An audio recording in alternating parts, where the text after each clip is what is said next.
안녕하세요. 상한가 주식 가이드의 차트를 읽는 남자 차이남입니다. 오늘은 정말 중요한 종목 하나 준비했습니다. 바로 삼성전자인데요.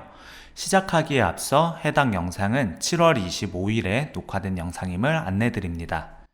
최근에 받은 질문 중에서 삼성에 대한 질문이 가장 많았던 것 같아요.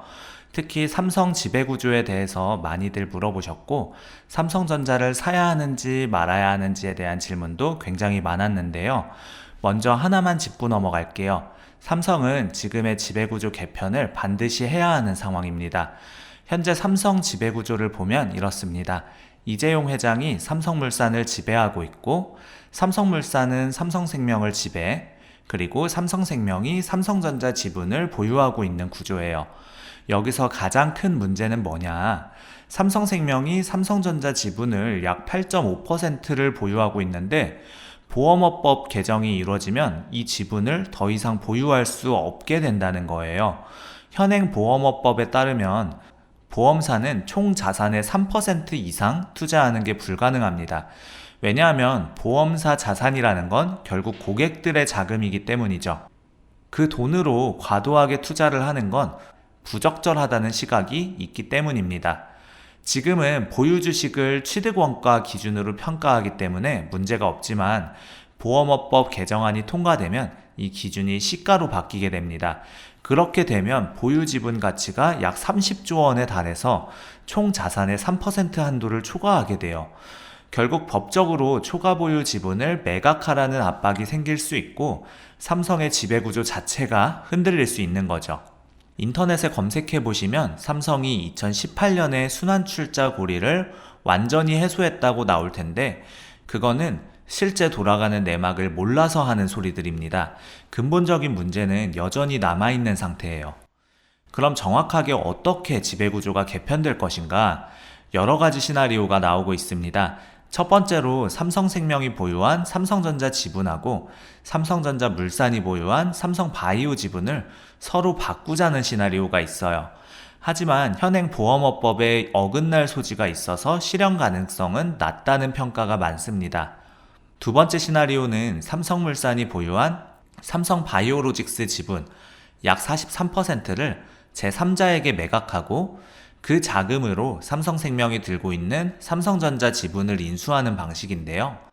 그러면 이재용 회장에서 삼성물산, 삼성전자, 삼성바이오로 이어지는 구조가 만들어집니다.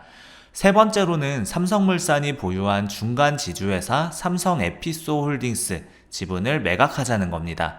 이 지분 가치가 약 30조 원 규모인데 이걸 매각한 자금으로 삼성생명이 보유한 삼성전자 지분 8.5%, 그리고 삼성화재가 보유한 약 1.5% 지분, 총 33조 원대 규모의 삼성전자 지분을 인수하자는 시나리오입니다. 네 번째로는 파운드리 사업을 분사한다는 이야기도 종종 나옵니다. 하지만 파운드리는 매년 수조 원대 적자를 내고 있는 상황이라 단독으로 생존하거나 성장하기에는 부담이 큽니다. 특히 국내 증시에 분사하고 재상장하려는 시도는 더더욱 어려워요. 만약 파운드리 사업을 분사한다면 국내 거래소보다는 미국 나스닥 같은 글로벌 시장 상장이 자금 유치 측면에선 유리할 수 있다고 봅니다. 다섯 번째로는 삼성전자를 인적 분할해서 투자회사와 사업회사로 나누는 구조죠. 지금 삼성전자가 보유한 현금성 자산이 약 110조 원인데 이걸 투자회사 쪽으로 넘기고 디램 파운드리 같은 사업 부문은 사업회사로 분리하는 방식입니다. 자, 삼성전자의 현실적인 투자 시나리오에 대해 시작하기 전에 혹시 아직도 저희 텔레그램 방 참여하지 않으신 분들 계시나요? 지금 저희 텔레그램 방에서는 매일 이런 세력 분석 자료들을 무료로 제공하고 있거든요. 영상 하단 더보기란에 텔레그램 링크로 들어오시면 정확한 매수 타이밍과 매도 타이밍까지 받아보실 수 있습니다. 매일 오전 장 시작 전 브리핑, 오후에 장 마감 후 시장 정리와 내일 전망까지 상세하게 알려드리고 있고요. 제가 매일 고심해서 선별하는 특별 종목 추천도 놓치지 마세요. 자, 제 개인적인 예측과 분석 관점에서 말씀드리자면 삼성은 어떻게 보면 간단합니다. 삼성물산이 결국 삼성바이오로직스 지분을 전부 매각하고 그 자금으로 삼성생명이 보유한 삼성전자 지분 8.5%를 사올 가능성이 높습니다. 그렇게 되면 삼성물산은 결국 삼성전자를 직접 지배하게 되는 구조가 되고 지주사 전환도 피할 수 없게 됩니다. 여기서 삼성물산이 삼성바이오로직스 지분을 43%나 가지고 있었는데 이걸 매각해버리면 실질적으로 지배력이 떨어지는 것 아니냐라는 질문을 하실 수도 있는데 삼성바이오로직스는 인적 분할 추진 중이라고 했죠. 그 말은 지주사 패턴을 만드는 것이기 때문에 지배에 대해서는 전혀 지장이 없습니다. 그래서 저는 1차적으로 이 시나리오가 가장 현실적이고 가능성이 높다고 보고 있어요. 근데 혹시 여러분 아직도 구독과 좋아요 누르지 않으신 분들 계시면은요, 이런 심층 분석 계속 받아보시려면 구독과 좋아요는 필수라는 점 안내드립니다. 저희가 더 좋은 정보로 보답할 수 있도록 노력하겠습니다. 자, 그래서 삼성전자 주가는 어떻게 될까요? 우선 삼성전자가 SK하이닉스에 내준 HBM 시장을 다시 수성할 수 있을지에 대한 질문이 많았는데 지금 상황을 보면 SK하이닉스가 엔비디아에 HBM을 공급하면서 삼성은 주요 공급망에서 밀려난 상태입니다. 현재 HBM 시장을 좀 더 자세히 들여다보면 SK하이닉스가 HBM3E에서 압도적인 기술력을 보여주고 있어요. 특히 엔비디아의 H100, H200, GPU에 대해서 독점 공급하면서 시장 지배력을 확고히 했죠. 하지만 여기서 중요한 건 SK하이닉스의 이런 독점적 지위가 계속 유지될 수 있느냐는 거예요. 엔비디아 입장에서도 지금 SK하이닉스가 제시하는 HBM의 가격이 너무 비싸다고 느끼고 있어요. HBM3E 한 개당 가격이 일반 D램의 약 5배에서 6배 수준인데 이게 엔비디아 GPU 원가에서 차지하는 비중이 30% 가까이 된다고 해요. 실제로 최근에 마이크론이 엔비디아의 품질 검증을 통과했고 마이크론 HBM은 SK하이닉스보다 가격이 20%에서 30% 정도 싸다는 보도가 나왔어요. 지금 엔비디아가 하이닉스와 마이크론의 HBM 가격을 비교하고 있다고 CNBC 경제뉴스에도 나오더라고요. 무슨 말이냐, 하이닉스야 HBM 가격 좀 낮춰라 이거예요. 마이크론의 경우에는 HBM3E 양산 시기가 SK하이닉스보다 6개월 정도 늦었지만 이미 품질 검증을 통과했고 올해 하반기부터 본격적인 공급이 시작될 예정이에요. 그럼 하이닉스는 낮출 수밖에 없죠. 마이크론이 품질 검증을 통과했으니까. 여기서 더 재밌는 건 중국 업체들도 같이 움직이고 있다는 거예요. 창신 메모리 같은 중국 업체들이 HBM 개발에 박차를 가하고 있는데 물론 기술적으로는 아직 2, 3년 정도 뒤처져 있지만 중국 정부의 막대한 지원을 받고 있어서 무시할 수 없는 상황이죠. 그런데 삼성이 지금 여기서 제일 후발주자인데 결국 시장에 진입하려면 저가 전략을 할 수밖에 없겠죠. 삼성이 지금 HBM3E 양산을 내년 상반기로 계획하고 있는데 이미 SK하이닉스보다 1년 정도 늦은 상황입니다. 거기다 엔비디아 품질 검증도 아직 통과하지 못한 상태고요. 결국 삼성이 시장에 진입하려면 가격 경쟁력으로 승부를 봐야 하는데 이렇게 되면 전체 HBM 시장의 가격 하락 압력이 더 커질 수밖에 없어요. SK하이닉스 입장에서는 마이크론과 삼성이 동시에 시장에 진입하면서 현재 누리고 있는 프리미엄 가격을 포기해야 하는 상황이 올 거예요. 이런 공급 과잉 이슈 때문에 얼마 전에 SK하이닉스 주가가 마이너스 9% 가까이 급락하기도 했죠. 삼성전자가 후발주자로서 저가 전략을 펼친다고 해서 과연 HBM 시장에서 승산이 있겠느냐? HBM을 뛰어넘는 뭔가를 만들어내지 않는 이상 쉽지 않아요. 더 중요한 건 엔비디아가 이미 차세대 GPU 아키텍처에서는 HBM 의존도를 줄이려는 움직임을 보이고 있다는 거예요. 자체 메모리 기술 개발이나 대안 기술들을 검토하고 있어서 HBM 시장 자체가 2, 3년 후에는 지금과는 완전히 다른 양상을 보일 수도 있습니다. 실제로 업계에서는 HBM4나 차세대 메모리 기술이 나오면 지금처럼 SK하이닉스가 독점하는 구조보다는 좀 더 경쟁이 치열한 시장이 될 가능성이 높다고 보고 있거든요. D램이나 낸드 플래시 시장이 좀 좋아진다고 한들 과거처럼 시가총액 최상단까지 회복하더라도 기대 수익률은 고작 5에서 8% 수준일 거예요. 지금 주가가 6만원 중반대인데 이걸 보고 투자에 나설 이유가 있을까요? 그리고 두 번째는 우리나라 검찰 수사로 인해 이재용 회장이 지난 몇 년간 제대로 된 M&A를 추진하지 못했다는 거예요. 수많은 법정 리스크와 시민단체 고발로 인해 삼성은 대형 투자나 인수합병을 시도조차 못한 상황이었고 그 사이 글로벌 경쟁에서 상당히 밀려버린 게 사실입니다.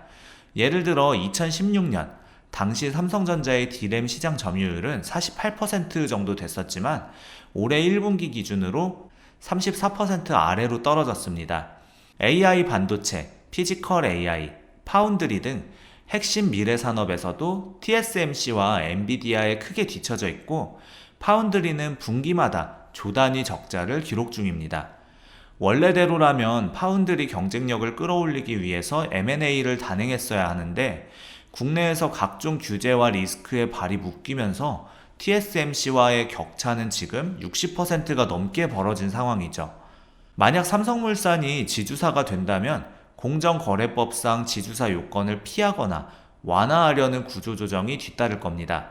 삼성물산 주가는 어떻게 될까요? 초기엔 하락할 수 있습니다. 이자 비용, 구조조정 비용이 발생하니까요. 다만 삼성물산이 오히려 부채를 키워서 총 자산을 키우는 식으로 자회사 지분 가치를 낮추는 행동을 보인다면 오히려 지배구조 안정성 확보로 주가는 올라갈 겁니다. 이때 삼성물산에 투자를 하셔야 되고요. 보통 이런 시나리오에선 주가가 하락할 거라고 생각하기 쉽지만 이번에는 오히려 주가가 올라갈 수 있습니다.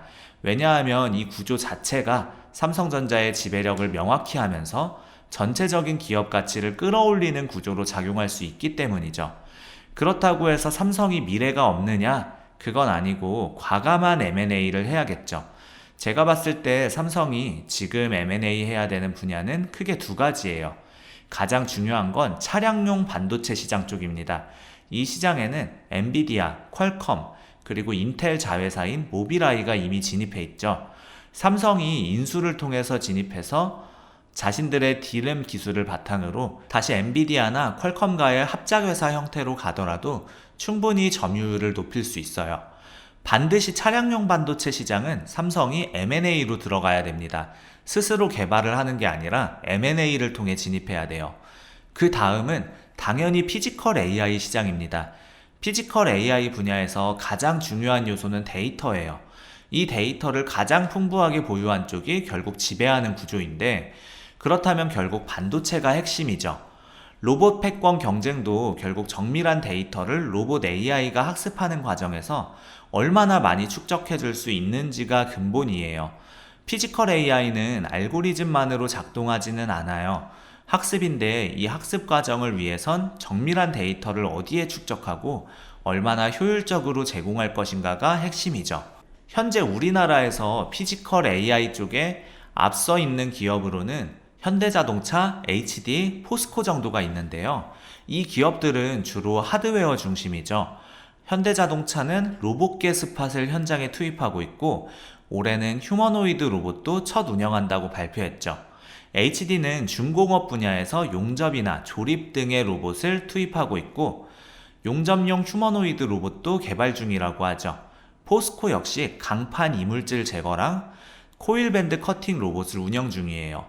그런데 이 모든 것의 근본은 바로 데이터 축적입니다. 이 데이터 축적 부분을 삼성이 애초에 신사업으로서 적극 베팅해줘야 합니다. 지금은 R&D 할 시간이 없어요. 반드시 M&A 먼저 진행하고 그 다음에 R&D 들어가야죠. 이런 이슈가 나오면 삼성 주가는 무조건 올라갈 겁니다. 다만 이런 뉴스가 나오기 전까지는 지금은 삼성에 대해 보수적으로 봐야 합니다. 많은 분들이 댓글에 행동주의 펀드가 삼성을 공격하는 것 아니냐라는 질문도 좀 하시는데 자사주 문제를 삼성이 어떻게 처리하느냐에 대해서는 디테일하게 설명하기엔 좀 길고 복잡하지만 핵심만 말씀드리자면 SK보다 삼성이 지배구조 면에서 훨씬 더 견고하다고 말씀드릴 수 있겠습니다. 그러니까 삼성은 큰 걱정 안 하셔도 될 것 같아요. 오히려 대한항공이 큰일 나게 생겼죠. 한국타이어 같은 기업들을 봐도 그렇지만 요즘은 특히 대한항공을 보면서 군침이 좀 도네요. 자사주 처분하고 이런 구조가 나오면 지주사법이나 공정거래법이 강하게 적용되는 상황에서는 쉽게 공략할 수 있는 기업들이 보이게 되는데요. 솔직히 말씀드리자면 지금 눈에 들어온 기업들의 경영진들, 그 중에 상당수는 심각하게 무능합니다. 상황 판단이 제대로 안 되니까 지금 그런 짓거리를 하는 거예요. 기업 인수하는 입장에서는 회사 자체도 물론 보지만 기존 회사 경영진의 경영 역량을 보는 게 매우 중요합니다. 우리나라 대기업들, 특히 10대 기업들 중에서도 한 3곳 정도는 경영진들의 두개골 속에 두뇌가 없는 걸로 판단이 되는데, 그런 기업들은 인수 욕심을 좀 낼 필요가 있다라는 정도만 말씀드리겠습니다. 제가 하나 팁을 드리자면 최근 2개월 동안 제3자 배정 방식의 유상증자를 먼저 시작한 그런 기업들에 주목하셔야 합니다. 오늘 기준으로 2개월 이내를 보셔야 돼요. 이 기간 안에 제3자 배정 방식의 유상증자를 시작한 다음 그 후 전환가액이나 신주 인수권 행사가액, 그리고 교환가액 등의 조정이라고 공시가 나올 거예요. 여기서 중요한 건 이 조정이 실제 원가액보다 낮은 수준에서 이뤄지면서 주식수가 늘어나는 경우예요. 이런 가액 조정이 발생했을 때 나오는 안내 공시를 반드시 확인하셔야 합니다. 특히 2개월 안에 그런 공시가 2번 나오는 경우가 있어요. 그런 회사는 무조건 매수하셔야 한다는 점입니다. 왜냐하면 애초에 이런 액션을 취하는 기업들은 대부분 감사 의견에서 한정을 받은 기업들입니다. 그래서 그 한정 의견을 해소하기 위해서 지금 2개월 동안 이런 작업들을 진행하고 있는 거예요. 한정 의견이라는 건 다양한 사안이 있지만 쉽게 설명드리면 회계적으로나 법적으로 회사의 일부 정보가 신뢰받지 못했다라는 뜻입니다. 이를 해소하려면 예전에 취득한 지분에 대한 적정성을 입증하거나 특정 사업에 투자하고 이를 부각시키는 과정, 절차상 문제나 위법 소지가 없었다는 공식 보고서를 반드시 제출해야 합니다. 그러려면 당연히 자산 확보가 필수입니다. 많은 분들이 2차 전지도 계속 질문들 많이 주시는데 굳이 투자한다면 LG 에너지 솔루션이죠. 미국 전기차 배터리 점유율 1위가 지금 LG 에너지 솔루션이에요. GM하고 LFP 합작사도 설립했죠. 삼성 SDI가 미국 배터리 시장에서 약 11% 정도 점유율을 갖고 있고 SK온이 한 13% 정도 수준이에요. 그런데 중국의 CATL은 미국 점유율이 10% 정도밖에 안 되는데 관세 때문에 중국은 계속 위축될 수밖에 없어요. 결국엔 LG 에너지 솔루션밖에 없다고 봅니다. 또 하나 재미있는 소식은요, 홍콩 상장 지수펀드, 즉 ETF 펀드 중에 CSOP 자산운용사 거를 보고 있는데 여기에 보면 단일 종목 2배 레버리지라고 해서 하루 상승률의 2배 수익을 주는 ETF가 있어요. 지금 여기가 삼성전자도 데일리 상승률 2배 수익을 주는 ETF를 갖고 있는데 SK하이닉스도 한다고 하더라고요. 그럼 이게 실제로 상장이 되면 단일 종목 ETF 편입에 따른 매수세로 인해서 SK하이닉스 주가가 일시적으로 10% 이상 올라갈 확률이 좀 높겠죠. 자, 여기까지 진행하는 걸로 하고요. 우리 구독자 여러분들 중에서 주식을 할 때 어떻게 기준점을 잡아야 될지 잘 모르겠다 하시는 분들 있을 거라고 생각이 됩니다. 제가 텔레그램방 무료로 운영하고 있고요. 여기서 종목이나 오전 오후 시황 브리핑, 기초적인 주식 교육, 그 외에도 리포트 자료들 다 올려드리고 있습니다. 우리 구독자 여러분들을 위해서 무료로 운영하고 있는 곳이니까 안 들어오시면 손해예요. 영상 하단에 더보기란이랑 고정 댓글에 텔레그램방 링크 남겨놨고요. 채널 홈에도 이렇게 텔레그램방 링크가 있습니다. 꼭 이 혜택을 받아가셨으면 좋겠습니다. 아직 구독 눌러주지 않으셨거나 새로 방문해주신 분들은 구독과 좋아요 눌러주시면 더 돈 되는 정보, 더 도움되는 주식으로 보답하겠습니다. 짧게나마 응원 댓글 달아주시는 분들 덕분에 영상 제작하는 데 있어서 큰 힘이 되고 있습니다. 조금만 시간 내셔서 짧게나마 댓글 달아주시면 감사하겠고, 우리 구독자 여러분들의 수익 하나만을 위해 여러분들이 돈을 벌어야 제가 돈을 번다는 모토로 앞으로도 항상 꾸준히 정진해 나가도록 하겠습니다. 지금까지 상한가 주식 가이드의 차트를 읽는 남자 차익남이었습니다. 감사합니다.